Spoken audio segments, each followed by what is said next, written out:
దేవుని యొక్క పాద సన్నిధికి మనం అందరము వచ్చి ఆయనను స్తుతించడానికి కనపరచడానికి చక్కటి ధన్యతను దేవుడు మనకు అనుగ్రహించారు. అందును బట్టి కృతజ్ఞతాస్తుతులు చెల్లిస్తూ ఉన్నాను. చాలా చక్కటి పాటలు సోదరులు నడిపించగా వారితో కలిసి పాడే బిడ్డలు పాడారు, ఆ దేవుని కనపరిచారు, ఆయన స్తుతించారు. ఈ సమయంలో మనకి దేవుని మాటలు చాలా అవసరము కనుక దేవుని మాటల వలనే మన ఆత్మీయ జీవితం ఆధారపడి ఉంది కనుక దేవుడు అనుగ్రహించినటువంటి ఆత్మకు ఆహారము వాక్యమే గనక అటు వాక్యాన్ని ప్రేమతో స్వీకరించడానికి మనం సిద్ధపాటు కలిగి ఉందాము. గత వారము మనం ఓ ప్రత్యేకమైనటువంటి అంశాన్ని మనం నేర్చుకోవడానికి సిద్ధపడ్డాము. మనము పాత్రలమై ఉన్నాము అనేటువంటి పాఠాన్ని. మొదటి భాగాన్ని గత వారం మనం నేర్చుకోవటం జరిగింది. రెండవ భాగాన్ని ఈరోజు మనం చక్కగా నేర్చుకోవడానికి సిద్ధపాటు కలిగి ఉందాం.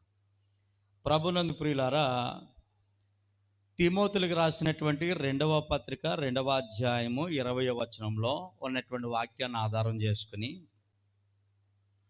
ఈ వాక్య భాగాన్ని మూలవాక్యంగా ప్రధాన వాక్య భాగంగా మనం పెట్టుకుని ఈ అంశాన్ని మనం నేర్చుకోవడానికి సిద్ధపాటు కలిగి ఉంటూ ఉన్నాం. తిమోతిలకు రాసినటువంటి 2వ పత్రిక 2వ అధ్యాయము 20వ వచనంలో, గొప్ప ఇంటిలో వెండి పాత్రలను బంగారు పాత్రలు మాత్రమే కాక కర్రవియు మట్టివియు కూడా ఉండెను. వాటిలో కొన్ని ఘనతకును కొన్ని ఘనహీనతకును ఉపయోగింపబడును. ఎవడైనను వీటిలో చేరక తను తాను పవిత్రపరచుకున్న ఎడల వాడు పరిశుద్ధపరచబడి యజమానుడు వాడుకున్నటకు అర్హమై ప్రతి సత్కార్యమునకు సిద్ధపరచబడి ఘనత నిమిత్తమైన పాత్ర అయి ఉండెను. చదవబడినటువంటి వాక్య భాగంలో దేవునికి ఓ ఇల్లు ఉందని, ఆ ఇల్లే సంఘమని, ఆ ఇంటిలో కొన్ని పాత్రలు ఉన్నాయని, అందులో కొన్ని ఘనమైన పాత్రలు ఉన్నాయి, మరికొన్ని ఘనహీనమైనటువంటి పాత్రలు ఉన్నాయని గత వారం మనం నేర్చుకున్నాం. ఈ పాత్రలు సంఘములో చేర్చబడుతున్నటువంటి మనకు సూచనగా ఉన్నాయి అనే సంగతిని మనం ఆలోచన చేస్తాం. ప్రియులారా, ప్రతి ఇంటిలోనూ చాలా పాత్రలు ఉంటాయి. అందులో కొన్ని పాత్రలు మనం చాలా ఇష్టపడి కొనుక్కున్నాం, వాటిని చాలా జాగ్రత్తగా వాడుకుంటాం. ఆ పాత్రల గురించి మనం ఆలోచిస్తుంటాం, ఆ పాత్రల గురించి ఇతరులకు చెప్తాం, ఆ పాత్రల యొక్క గొప్పతనం గురించి చాలా ప్రౌడ్గా చూస్తాం. అది చాలా జాగ్రత్తగా వాడుకుంటున్నటువంటి సందర్భాలు మనకు కనబడుతూ ఉంటాయి. అలానే మనం ఉంటున్న మన ఇంట్లోనే కొన్ని పాత్రలు ఉంటాయి, అవి ఉపయోగపడవు, అవి వాడుకోవడానికి ఉపయోగపడవు, అనవసరంగా కొన్నానే దీన్ని అని ఒక్కొక్కసారి ఆ పాత్రల గురించి ఆ వస్తువుల గురించి బాధపడిన సందర్భాలు కూడా లేకపోలేదు. అంటే మనం ఉంటున్న మన ఇంట్లో కొన్ని పాత్రలు మంచివి ఉన్నాయి, కొన్ని పాత్రలు చెడ్డవి ఉన్నాయి. అలానే దేవుని ఇల్లు అనబడినటువంటి సంఘంలో పాత్రలుగా ఉంటున్నటువంటి మనము, కొంతమంది మంచివారు ఉన్నారు, కొంతమంది చెడ్డవారు ఉన్నారు అనేటువంటి విషయం దాపరకం లేకుండానే చక్కగా మనకు అర్థమయ్యే భాషలో ఇక్కడ ఈ విషయాలు రాయబడ్డాయి. అయితే దేవుడు మన నుండి ఆశించేది ఘనమైన పాత్రగా ఉండాలని, మన యజమానుడైనటువంటి దేవుని చేతిలో వాడబడాలని ఒక ఆలోచన కలిగి, ఒక కోరిక కలిగి ఉన్నాడు అనేటువంటి సంగతిని గత వారం మనం నేర్చుకున్నాం. ఘనమైనటువంటి పాత్రగా ఉండాలి అని అంటే, ఒక మంచి పాత్రగా ఉండాలని అంటే ఆ పాత్రకి కొన్ని లక్షణాలు ఉంటాయి, కొన్ని అర్హతలు ఉంటాయి. ఆ అర్హత లక్షణాలు ఏ పాత్రకైతే ఏ మనిషికైతే ఉంటాయో ఆ మనిషి మాత్రమే ఘనపరచబడి గనుడైనటువంటి దేవుని చేతిలో వాడబడే పాత్రగా ఉంటాడు అనేటువంటి విషయాన్ని గతంలో మనం నేర్చుకోవటం జరిగింది. పోయిన ఆదివారం ఎన్ని పాయింట్లు నేర్చుకున్నాము? 6 పాయింట్లు మనం నేర్చుకున్నాం. ఒకవేళ ఎవరన్నా వస్తే గత వారం రాకపోతే కొంచెం అర్థం కాకపోవచ్చేమో, కానీ ఈ లక్షణాలు కలిగినటువంటి వారిని మాత్రమే మంచి పాత్రలుగా, ఘనమైన పాత్రలుగా వాడుకునే అవకాశం ఉంది మన దేవుడు మనలను అనేటువంటి సంగతి. అందులో ఒకసారి మచ్చుకలాగా జ్ఞాపకం చేసుకుంటే వెళ్ళిపోదాం. చెడ్డదానిని అసహించుకొని మంచిదాన్ని హత్తుకునేవారు మంచి పాత్రల లెక్కల్లో ఉంటారు, ఘనమైన పాత్రగా ఉంటారని, అన్నిటికీ పైన దేవుణ్ణి పెట్టేవారు ఘనమైన పాత్రని, పాపాన్ని ఒప్పుకుని విడిచిపెట్టేవారు ఘనమైన పాత్రని, శోధనలు వచ్చినప్పుడు ఆనందంగా సహించేవాడు ఘనమైన పాత్రని, ప్రతి దినము ప్రతి ఆదివారము దేవుని సన్నిధికి వచ్చి దేవుని గణపరిచేవారు ఘనమైన పాత్రని, ఇలాగ ఆత్మ సంబంధమైనటువంటి వాటిని మాత్రమే చూచి ముందుకు నడిచేవారు ఘనమైనటువంటి పాత్రలుగా ఉండే అవకాశం ఉంది, మంచి పాత్రలుగా ఉండే అవకాశం ఉంది. క్లుప్తంగా మనం చెప్పుకుంటే మంచి పాత్రలు, మంచి మనుషులకు, దేవుని పిల్లలకి ఉండేటువంటి అర్హతలు ఇవి, మంచి లక్షణాలు ఇవి అనేటువంటి విషయాన్ని మనం నేర్చుకోవటం జరిగింది. రెండో భాగం ఈరోజు ఘనహీనమైనటువంటి పాత్రల యొక్క లక్షణాలు కూడా మనం ఆలోచన చేద్దాం. ఎందుకనంటే ఒకే ఇంట్లో మంచి పాత్రలు ఉన్నాయి, చెడ్డ పాత్రలు ఉన్నాయి, ఘనమైన పాత్రలు ఉన్నాయి, ఘనహీనమైన పాత్రలు ఉన్నాయి, మంచి పాత్రలు ఉన్నాయి, పనికిమాలిన పాత్రలు కూడా ఉన్నాయి. అయితే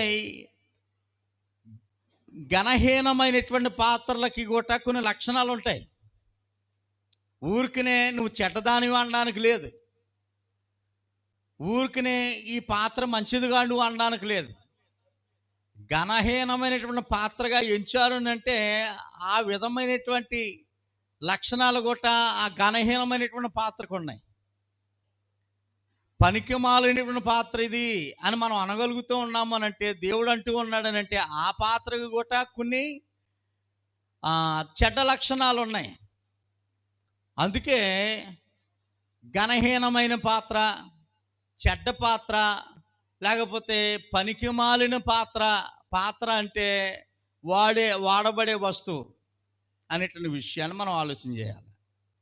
ఈరోజు ఈ చెడ్డ పాత్రకు ఉన్నటువంటి లక్షణాలు, ఒకవేళ పొరపాటున ఇలాంటి చెడ్డ లక్షణాలు దేవుని ఇంట్లో ఉంటున్నటువంటి మనకి గనక ఒకవేళ ఉంటే, అవి ఇప్పుడే ఈ క్షణమే ఆ లక్షణాలను తీసివేసేసి మంచి పాత్రల యొక్క జాబితాలోనికి రావడానికి ప్రయత్నం చేయవలసిన వారమే ఉన్నాం.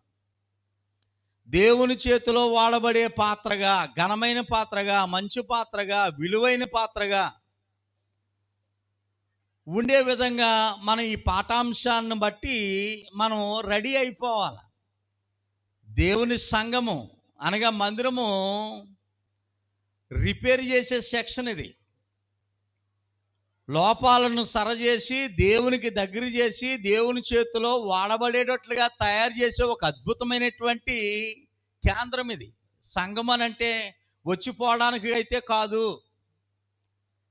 మందిరము వచ్చిపోవడానికి కాదు, ఇది మనం తయారు చేయబడాలి. దేవుని చేతిలో లోపాలను సవరించుకుని ఆయన వాడుకోవడానికి విలువగా ఉండే విధంగా తయారు చేయబడాలి. అందుకే దేవుని మందిరానికి మనం వస్తూ ఉన్నాం. నా బండి నెలకొకసారి 2 నెలలకు ఒకసారి షెడ్డుకు తీసుకుని వెళ్తాను. వెళ్తుంది కదా, ఆయిల్ కొట్టుంటే వెళ్తుంది, కానీ కుదరదు. షెడ్డుకు వెళ్తే దానికి ఉన్నటువంటి లోపాలు ఏం చేస్తాడని అంటే నెలకో 2 నెలలకు మొత్తం దాని అంతా అతను ఆ మెకానిక్ ఏం చేస్తాడంటే సరి చేస్తాడు. సరి చేసి ఏ విధమైన శబ్దాలు లేకుండా, మెయిన్ ఇంజిన్లో ఏ కంప్లైంట్ లేకుండా చక్కగా ఉండేటట్లుగా తయారు చేస్తాడు. బండి వెళ్తుంది కదా అని చెప్పేసి అలా వదిలేస్తే డ్యామేజ్ అయిపోయే అవకాశం.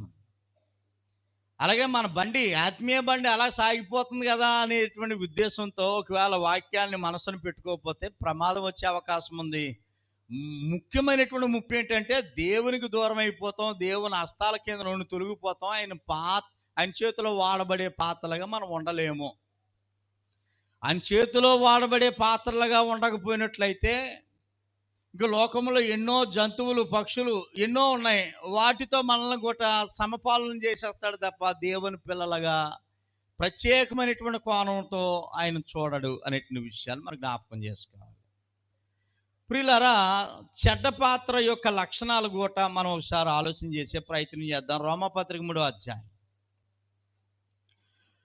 రోమీలు రాసినటువంటి పత్రిక 3వ అధ్యాయంలో 18వ వచనాన్ని ఒకసారి జాగ్రత్తగా పరిచయం. అది చిన్న లైన్ ఉంటుంది. ఆ లైన్లో చాలా మంచి మాట మనకు కనబడతా ఉంటుంది.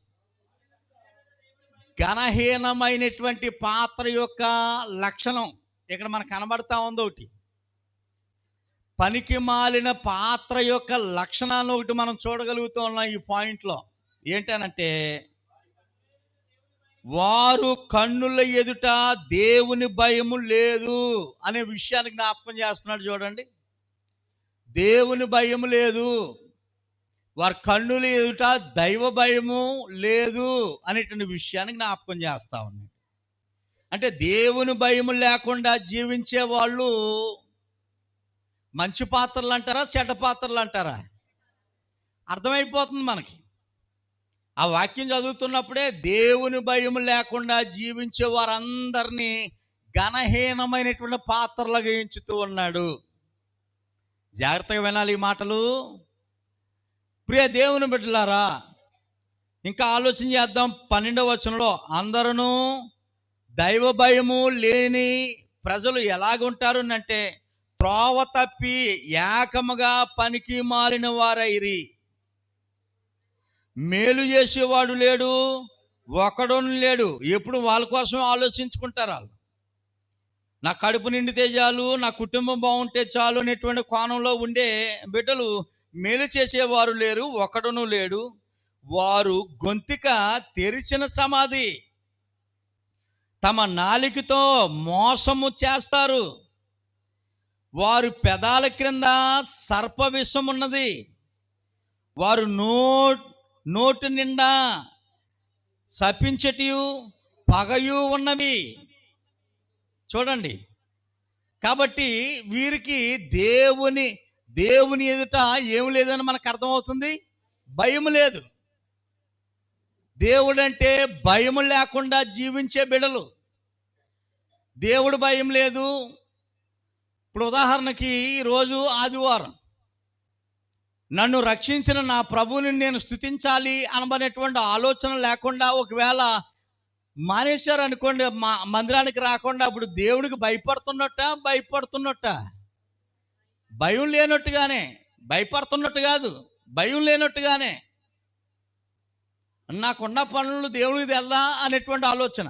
నో, ఆ సాకులు దేవుడు ఒప్పుకోడు. దేవుని భయం లేకపోవటమే.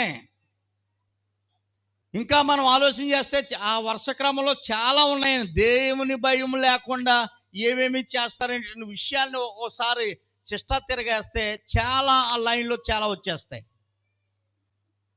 వారి కన్నుల ఎదుట దేవుని భయం లేదు. దేవుని భయం లేకపోవడానికి ఘనహీనమైనటువంటి పాత్ర యొక్క లక్షణము అనేటువంటి విషయాన్ని జ్ఞాపకం చేస్తున్నాయి. కాబట్టి ప్రియులారా, ఇది చాలా ప్రమాదకరమైనటువంటి పరిస్థితి. ఆత్మీయంగా బ్రతికే వాళ్ళకి ఈ లక్షణం ప్రమాదకరమైందే. దేవుడు కావాలనుకునేటువంటి వారికి దేవుని భయము ఖచ్చితంగా ఉండాలి, లేకపోతే ప్రమాదమే అనేటువంటి విషయాన్ని జ్ఞాపకం చేస్తా ఉంది. ప్రియ దేవుని బిడ్డలారా, విషయాన్ని ఆలోచన చేద్దాం. 2వ పాయింట్ మనం ఆలోచన చేద్దాము. యెహెజ్కేలు గ్రంథము 14వ అధ్యాయం అండి.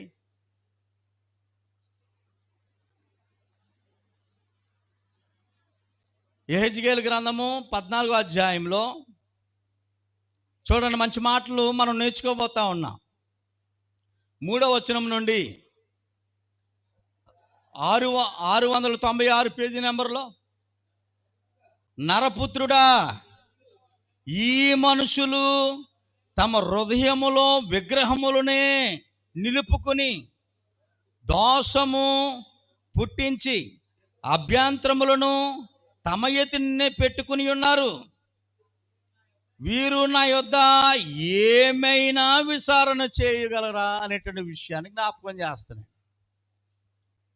ఇక్కడ చెడ్డ పాత్రకు ఉన్నటువంటి లక్షణాలు గురించి మనం ఆలోచన చేసినట్లయితే, నీ హృదయంలో విగ్రహములను సేవించటం ఇది ఒక చెడ్డ లక్షణము అనేటువంటి విషయాన్ని జ్ఞాపకం చేస్తున్నాడు. ప్రియ దేవుని బిడ్డలారా, మనం విగ్రహాలను బయట చూస్తాం. విగ్రహం అని అనగానే ఇది ఏదో ఎవరికో సంబంధించింది, మనకి సంబంధించింది కాదు అని అనుకోవచ్చు. దేవుని కంటే ఎక్కువగా దేన్నైతే ప్రేమిస్తామో అది విగ్రహంతో పోల్చాడు ఆయన. మీరు గమనించాలి, విగ్రహం అని అంటే అక్కడెక్కడ ఉంది, అది మనకు సంబంధించింది కాదు అని అనుకోకండి. దేవుని కంటే ఎక్కువగా దేన్నైతే ఇష్టపడతామో, దేన్నైతే ప్రేమిస్తామో అది విగ్రహంతో పోల్చాడు. దేనికైతే ప్రాధాన్యత ఇస్తామో, దేనినైతే మనం అనుసరిస్తామో వాటినన్నిటినీ విగ్రహ సంబంధమైనటువంటి హేయ క్రియలతో పోల్చాడు. అది పిల్లలైనా సరే విగ్రహము దేవుని కంటే ఎక్కువగా ప్రేమిస్తే, ధనానికైనా, బంగారానికైనా, ఇంటికైనా, వాహనాలైనా, మరి దేన్నైనా, బట్టలైనా, వస్తువులైనా దేవుని కంటే ఎక్కువగా నువ్వు ప్రేమిస్తే దాన్ని విగ్రహంతో పోల్చాడు. ఇవన్నీ పైకి కనబడే విగ్రహాలు, కానీ పైకి కనబడకుండా హృదయంలో కొన్ని విగ్రహాలు ఉన్నాయట. పైకి కనబడకుండా హృదయంలో కొన్ని విగ్రహాలు ఉన్నాయట. వాటి కొరకు చెప్తా ఉన్నాడు, నరపుత్రుడా, ఈ మనుషులు తమ హృదయంలో విగ్రహములనే నింపుకుని దోషము పుట్టించి అభ్యంతరములను తమ ఎదుటనే పెట్టుకుని ఉన్నారు అన్న మాటను జ్ఞాపకం చేస్తా ఉన్నాడు. ప్రియ దేవుని బిడ్డలారా, హృదయంలో ఏం ఉంచుకున్నారట? విగ్రహాలను ఉంచుకుని ఉన్నారు. హృదయంలో విగ్రహాలను ఉంచుకుని ఉన్నారు. హృదయంలో విగ్రహ సంబంధమైనటువంటి విషయాలని అనుసరిస్తూ ఉన్నారు. దేవుని నమ్ముకుని చాలా కాలం అవుతా ఉంది. దేవుని మందిరానికి అందరితో పాటు వస్తూ ఉన్నాము. కానీ విగ్రహ సంబంధమైనటువంటి కొన్ని ఆచారాలని ఇప్పుడు పాటిస్తూ ఉన్నాం. విగ్రహ సంబంధమైనటువంటి విధి విధానాలని ఇప్పటికీ గౌరవించి అనుసరిస్తూ ఉన్నాం.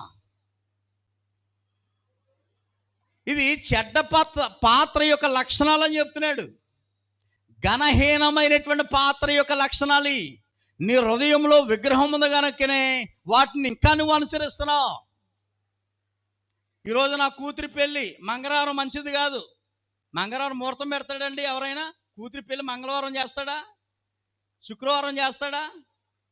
మీరు చెప్పరేటి? చేయరు. దేనికి సంబంధించిన విధి విధానాలన్నీ లోపల విగ్రహాలు ఉన్నాయి. అందుకే దేవుడు నియమించిన దినాలను మంచి చెడ్డను మనం కొలతలేస్తా ఉన్నాం. ఎదురులు మంచివి కావు, విధి విధానాలు మంచివి కావు, ఆహారాలు మంచివి కావు, పట్టింపులు మంచివి కావు. చాలా ప్రమాదం.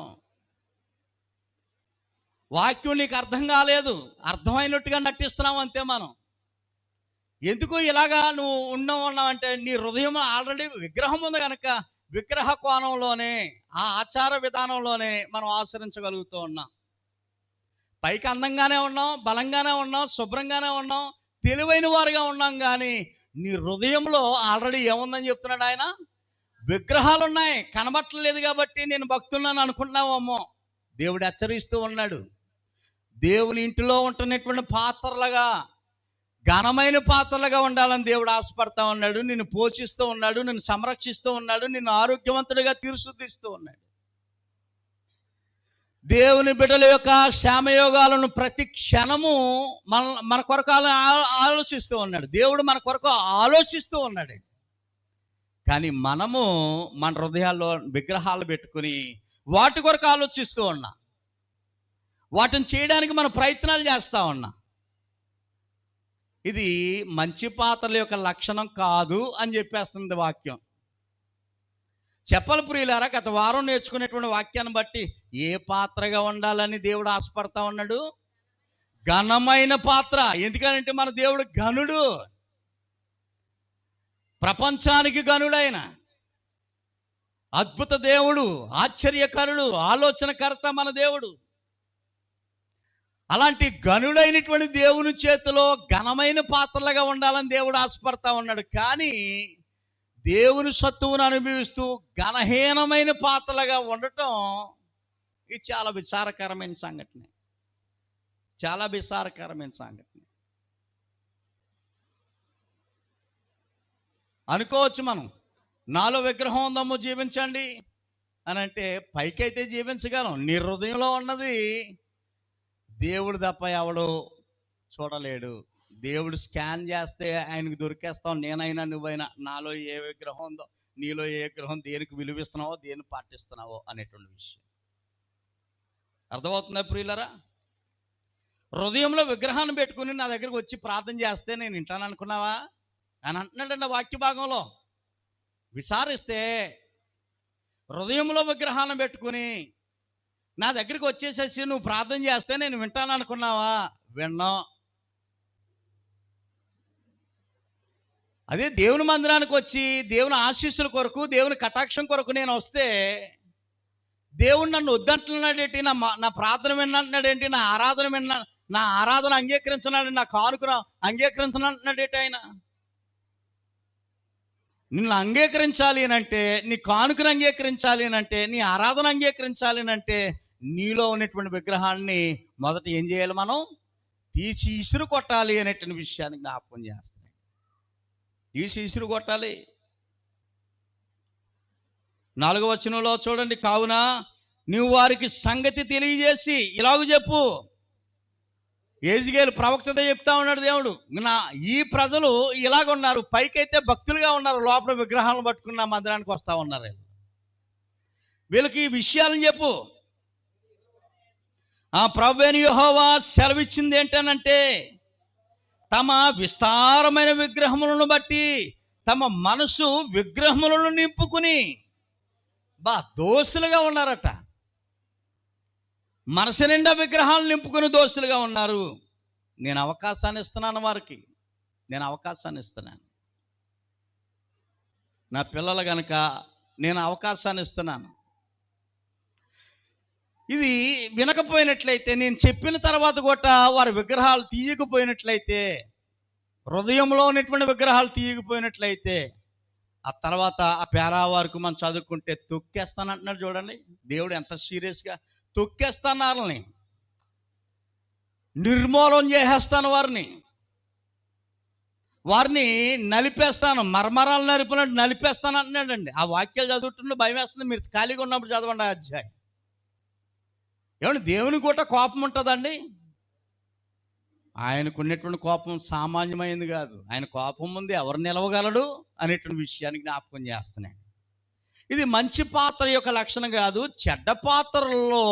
చెడ్డ పాత్రలుగా ఉండేవారు, ఘనహీనమైనటువంటి పాత్రలుగా ఉండేటువంటి వారి హృదయాల్లో విగ్రహాలు ఉంటాయి.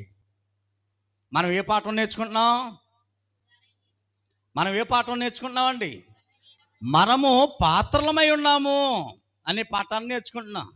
మనం ఏమై ఉన్నాం? పాత్రలమై ఉన్నాం. ఈ పాఠంలో 2 భాగాలు. గత వారం ఒక భాగం చెప్పాను. ఏంటది? ఘనమైన పాత్ర, వాటి యొక్క లక్షణాలు గత వారం నేర్చుకున్నాం. ఈరోజు రెండో భాగం, ఘనహీనమైన పాత్ర, వాటి లక్షణాలు మనం నేర్చుకుంటా ఉన్నాం. వాటి లక్షణాల్లో మొదటిది ఏంటండి? దేవుని భయం లేకుండా జీవించటం ఘనహీనమైన పాత్ర యొక్క లక్షణము అని నేర్చుకున్నాం. రెండో పాయింట్ ఏంటండి? హృదయాల్లో, మనసులో విగ్రహాలు పెట్టుకుని జీవిస్తారు. ఇది ఘనహీనమైనటువంటి పాత్ర యొక్క లక్షణం అనేటువంటి విషయాలు నేర్చుకున్నాం. మూడోది, ప్రకటన గ్రంథము 2వ అధ్యాయం అండి. ప్రకటన గ్రంథము 2వ అధ్యాయము 2వ అధ్యాయంలో 21వ వచనాన్ని మనం చదువుకోబోతా ఉన్నాము.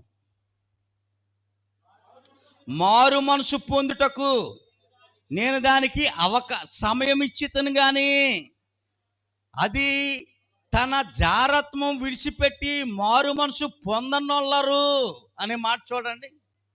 అంటే దేవుడు సమయం ఇచ్చిన, దేవుడు అవకాశం ఇచ్చిన, చూడండి, మారు మనసు పొందుటకు నిరాకరించే మనుషులు, మారు మనసు పొందుటకు నిరాకరించే మనుషులు చెడ్డ పాత్రల యొక్క లక్షణం అనేటువంటి విషయాన్ని జ్ఞాపకం చేస్తున్నాయి. దేవుడు అవకాశం ఇస్తాడు.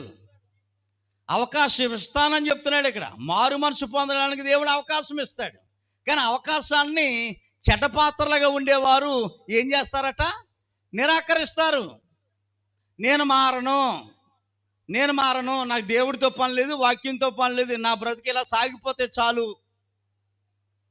నేను ఏ విషయంలోనూ తగ్గను, నేను ఇంతే. కొంతమంది చూడండి, నేను మారను. కాబట్టి ప్రియులారా, అది దేవుని పిల్లలకి సరికాదు. అవన్నీ సినిమాల్లో బాగుంటాయి, సీరియల్లో బాగుంటాయి, లోకస్తులు బాగుంటాయేమో, కానీ దేవుడు అవకాశం ఇస్తే, మారు మనసు పొందడానికి అవకాశం ఇస్తే, సమయం ఇస్తే ఏం చేయాలండి? ఆ అవకాశాన్ని సద్వినియోగం చేసుకుని దేవునికి దగ్గర అయిపోవాలండి. దేవుడి ఇంటికి వెళ్ళిపోవాలండి, దేవుని యొక్క ఒళ్ళోకి వెళ్ళిపోవాలి, అంత దగ్గర చేరికైపోవాలండి. మాట చూడడం ఎంత బాగుంది. అది మారు మనసు పొందుటకు నేను దానికి సమయం ఇచ్చితను, కానీ అది తన జారత్వం విడిచిపెట్టి మారు మనసు పొందనోళ్ళరు అంటే మారు మనసును నిరాకరిస్తున్నటువంటి మనుషులు ఇక్కడ మనం చూస్తూ ఉన్నాం. ప్రియ దేవుని బిడ్డలారా, విషయాన్ని మనం జాగ్రత్తగా ఆలోచన చేయాలి. నిరాకరిస్తున్నటువంటి మనుషులు ఇక్కడ మనం ఆలోచన చేస్తూ ఉన్నాం. ఇది చాలా ప్రమాదకరమైనటువంటి పరిస్థితి. కాబట్టి ప్రియ దేవుని బిడ్డలారా, నోవహు దినాలలో జలప్రళయం వస్తుందని ప్రజలకి తెలియజేశాడా లేదండి? ఎన్ని సంవత్సరాలండి? ఇంచుమించుగా 100 సంవత్సరాల పైబడే. అంటే ప్రతిరోజు నోవహు చెప్తూనే ఉన్నాడు ఊరిలో ఉన్నటువంటి ప్రజలకి, అవకాశం ఇస్తున్నాడు వారికి. ఈరోజు కాకపోతే రేపు, రేపు కాకపోతే ఎల్లుండు అవకాశము ఇస్తానే ఉన్నాడు మారు మనసు పొందడానికి. వారందరూ నిరాకరించారా, అంగీకరించారా? మనసును మార్చుకోవడానికి నిరాకరించారు. జలప్రళయంలో పతనం అయిపోయారు. సొదొమ గొమొర్రా ప్రాంతాల్లో లోతు ద్వారా ఒక అవకాశాన్ని ఇచ్చాడు. అల్లులకి అవకాశం ఇచ్చాడు, ఊరు ప్రజలకు అవకాశం ఇచ్చాడు. నిరాకరించారు, అగ్ని గంధకాల చేత కాలిపోయారు. అలాగే ఇశ్రాయేలులకు ఎన్నోసార్లు మారు మనసు పొందడానికి అవకాశం ఇచ్చాడు. నిరాకరించిన కారణాన్ని బట్టి పతనం అయిపోయినటువంటి కుటుంబాలు మనం చూస్తూ ఉన్నాం. కాబట్టి ప్రియ దేవుని బిడ్డలారా, మనకి కూడా అవకాశం ఇస్తూ ఉన్నాడు, మారు మనసు పొందడానికి అవకాశం ఇస్తూ ఉన్నాడు. దేవుని చేతిలో ఘనమైన పాత్రలుగా ఉండాలని ఆశతో అవకాశం ఇస్తూ ఉన్నాడు. ఒకవేళ నిరాకరిస్తే ప్రమాదం ఉంది అనేటువంటి విషయాన్ని జ్ఞాపకం చేస్తూ ఉన్నాడు. అర్థమవుతుందా ప్రియులారా? 4వ పాయింట్, సామెతల గ్రంథము 10వ అధ్యాయంలో మనం చదువుకోబోతా ఉన్నాము. సామెతల గ్రంథం 10వ అధ్యాయము, 19వ వచనం.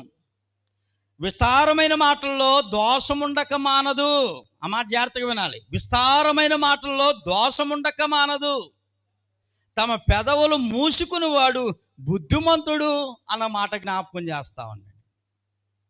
అంటే విస్తారమైనటువంటి మాటలు మాట్లాడుకోవటం కొంతమందికి ఇష్టం. విస్తారమైనటువంటి చెడ్డ మాటలు కలిగి ఉండటం చెడ్డ పాత్ర యొక్క లక్షణము అనేటువంటి విషయాన్ని జ్ఞాపకం చేస్తా ఉన్నాడు. విస్తరించి మాట్లాడుకోవటం, పోనీ మంచి మాటలు అయ్యి దేశాన్ని బాగు చేసే మాటల, గ్రామాన్ని బాగు చేసే మాటల, సంఘాన్ని బాగు చేసే మాటల, వారి కుటుంబాన్ని బాగు చేసే మాటలు అంటే కాదు. ఎవరికి ఉపయోగం? మాట్లాడుకునే వాళ్ళు కూడా ఉపయోగం లేని మాటలయ్యి. ఎవరైతే మాట్లాడుకుంటున్నారో వారికి కూడా ఉపయోగం లేని మాటలు, విస్తారమైన మాటలు, చెడ్డ మాటలు. ఇది ఎవరి లక్షణం అమ్మా? చెప్పాలి, ఎవరి లక్షణం అంటే ఇది ఘనహీనమైనటువంటి పాత్రల యొక్క లక్షణం.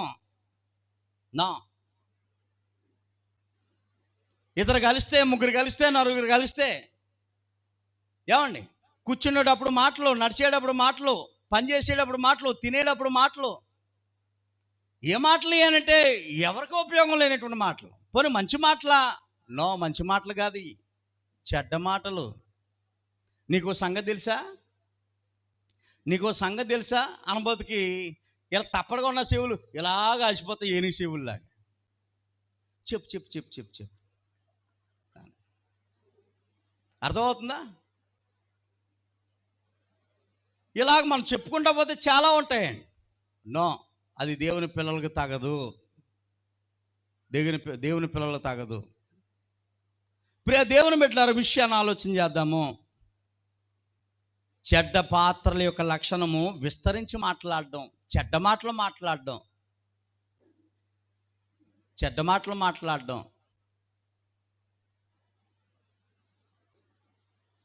ప్రియ దేవుని బిడ్డలారా, ఆలోచన చేయాలి.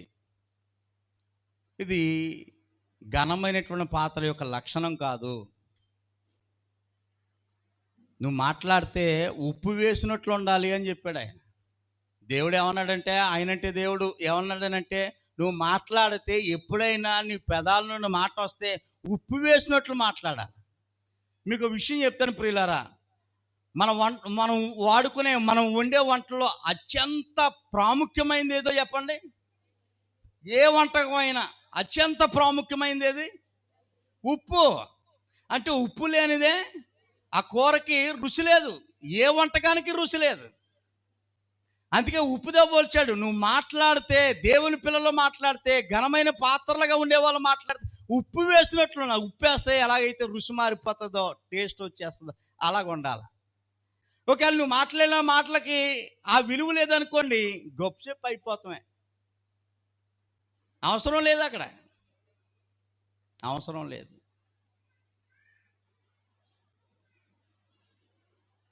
ఇంకో విషయం చెప్తాను. నీకు సంబంధం లేనటువంటి విషయాలు నువ్వు మాట్లాడుకుంటున్నావా, నువ్వు మాట్లాడుతుంటే అది నీకే ప్రమాదం. అది నీకే ప్రమాదం. ఇతరుల గురించి నువ్వు మాట్లాడుకుంటున్నావా, అది నీకే ప్రమాదం. అంటే నువ్వు అంటే నీకున్నటువంటి ఆ చెడ్డ లక్షణం నీలో ఉంది కాబట్టి ఇతరుల కోసం ఆ విషయాలు మాట్లాడుకుంటూ ఉన్నావు. ఇది దేవుని పిల్లల లక్షణం కాదు.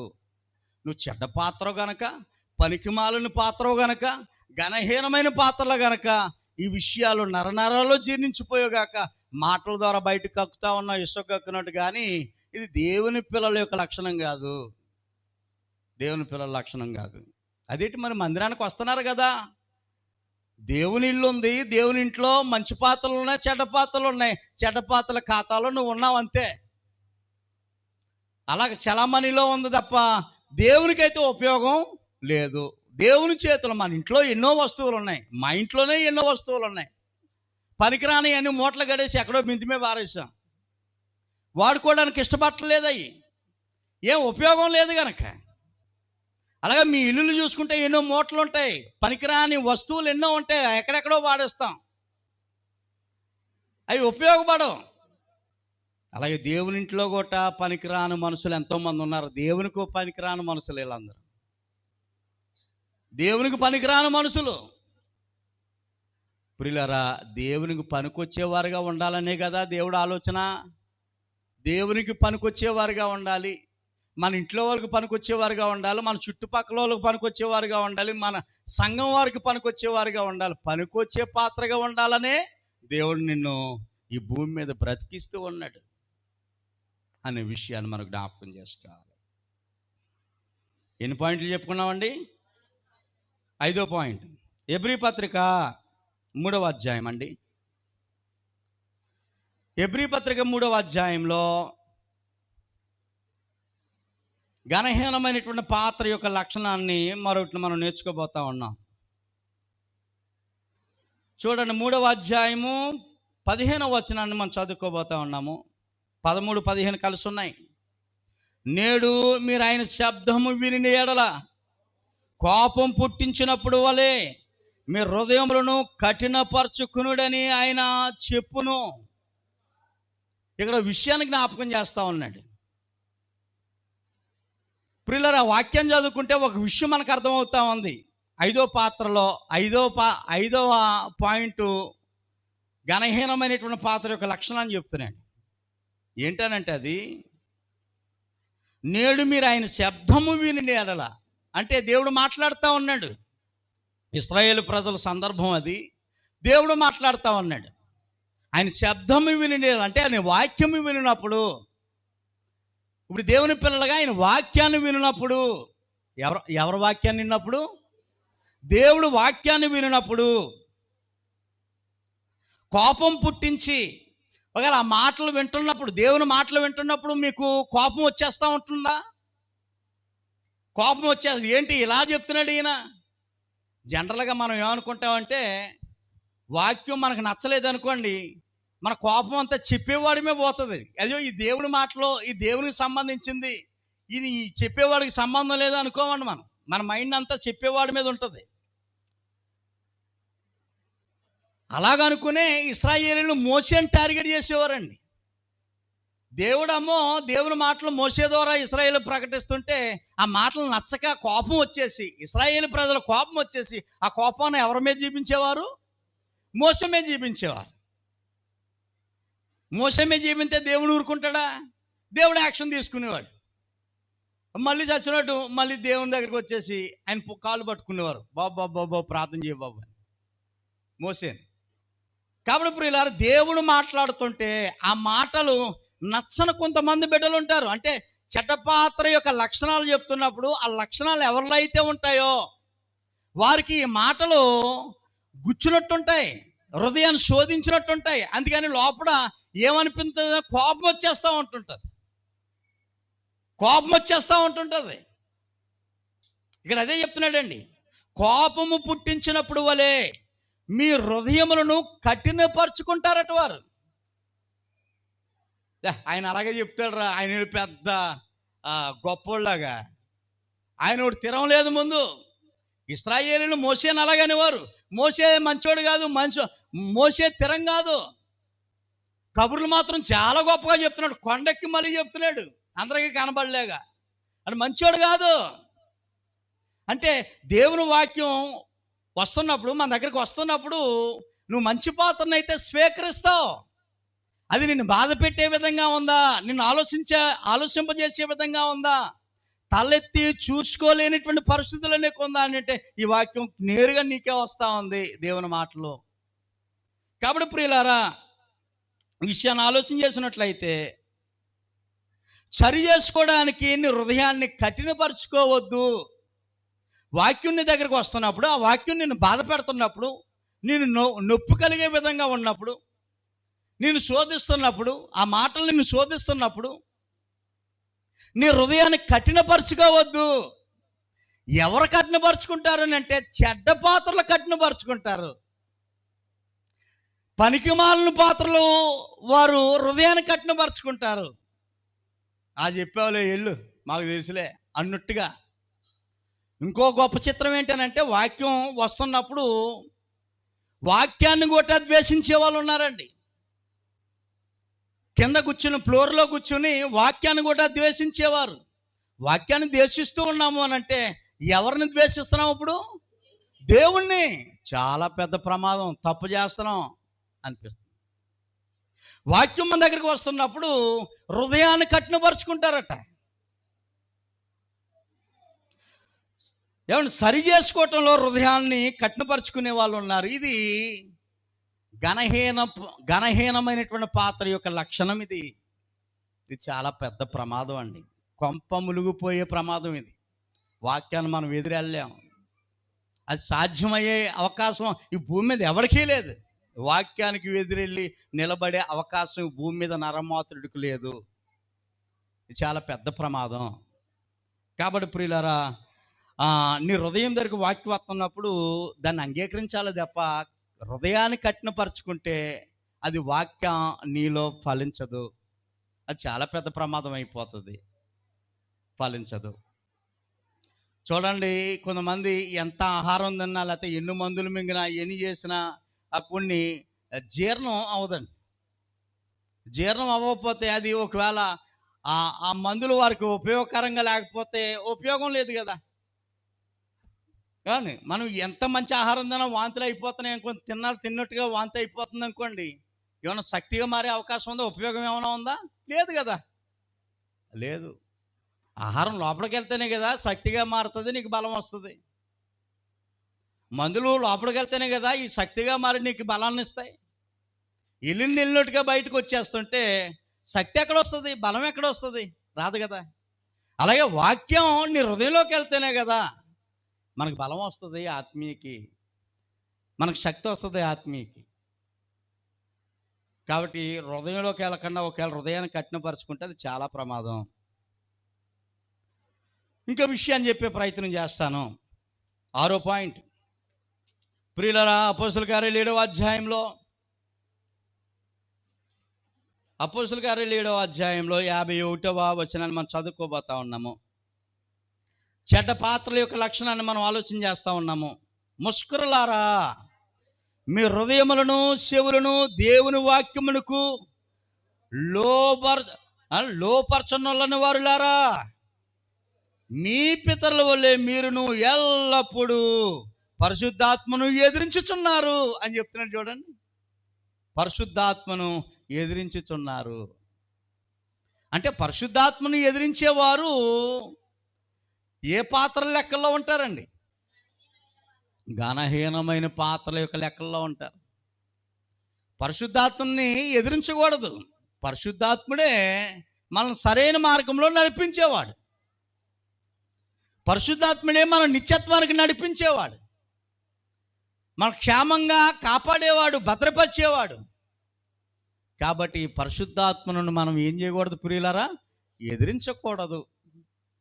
ఒకవేళ ఎదిరిస్తుంటే నువ్వు మంచి పాత్రవు కావు అన్నమాట.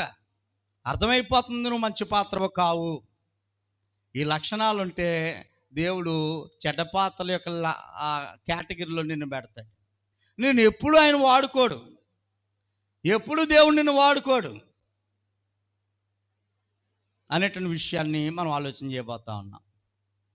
ఈరోజు ఏ పాఠం నేర్చుకుంటున్నాం? మనము పాత్రలమే ఉన్నాము. అది మెయిన్ టైటిల్, అది మర్చిపోకండి. మనము దేవుని సన్నిధానానికి వస్తున్నటువంటి మనము ఏమై ఉన్నామండి? పాత్రలు అంటే ఇంట్లో వాడుకునేటువంటి వస్తువులు. దేవునికి ఒక సంఘం ఉంది. ఆ సంఘములో చాలామంది ఉన్నారు. వారందరినీ ఒక్కొక్క పాత్రగా ఆయన సూచనగా చూపించి మాట్లాడుతూ ఉన్నాడు, ఉదాహరణగా. కాబట్టి దేవుని ఇంట్లో ఘనమైన పాత్రలు ఉన్నాయి, దేవుని ఇంట్లో ఘనహీనమైన పాత్రలుగా ఉన్నాయి. ఈరోజు నేరుగా నిన్ను ప్రశ్న అడుగుతా ఉన్నాడు, నువ్వు ఏ పాత్రల యొక్క కేటగిరీలో ఉన్నావు? నువ్వు పైకి చెప్పక్కర్లేదు, కానీ నువ్వు ప్రశ్నించుకో. గత వారం, ఈ వారం మనం విన్నటువంటి వాక్యాన్ని బట్టి ఏ పాత్రల యొక్క గుంపులో మనం ఉన్నాం అనేది మనంతటా మనం ప్రశ్నించుకోవాల్సినటువంటి అవసరతే ఉన్నది. ఘనమైన పాత్ర లక్షణాలు అయితే ఇవి అని గత వారం చెప్పుకున్నాం. ఆ లక్షణాల కేటగిరీలో అంటే సేద్యంలో ఉన్నట్టు లెక్క. దేవుడు నిన్ను ఖచ్చితంగా వాడుకుంటాడు, నిన్ను, నీ కుటుంబాన్ని లేవనెత్తుతాడు, నీ పిల్లలకి మంచి భవిష్యత్తు ఇస్తాడు. అది చాలా దీవెనకరంగా ఉంటుంది, ఆశీర్వాదకరంగా ఉంటుంది. నీ జీవితాలకి, నీ పిల్లల జీవితానికి డోకా ఉండదు. దేవుని చేతిలో ఉన్నది ఏదైనా బాగుంటుందండి. బాగోదండి అన్నవాళ్ళు ఎవరన్నా ఉంటే చేయొద్దండి. దేవుని చేతిలో ఉంటే బాగోరండి అన్నవాళ్ళు ఎవరన్నా ఉంటారా? ఇక్కడే కాదు, ఎక్కడా ఉండరండి. ఒకవేళ ఉన్నారు అని అంటే పాపం వాళ్ళకి అర్థం కాలేదన్నమాట. వాళ్ళు స్పృహ తప్పిపోయారని అర్థం. వాళ్ళు ఇక్కడ లేరు, వారు స్పృహ తప్పిపోయారని అర్థం. దేవుని చేతిలో ఉంటే ఆ పాత్రకు విలువ.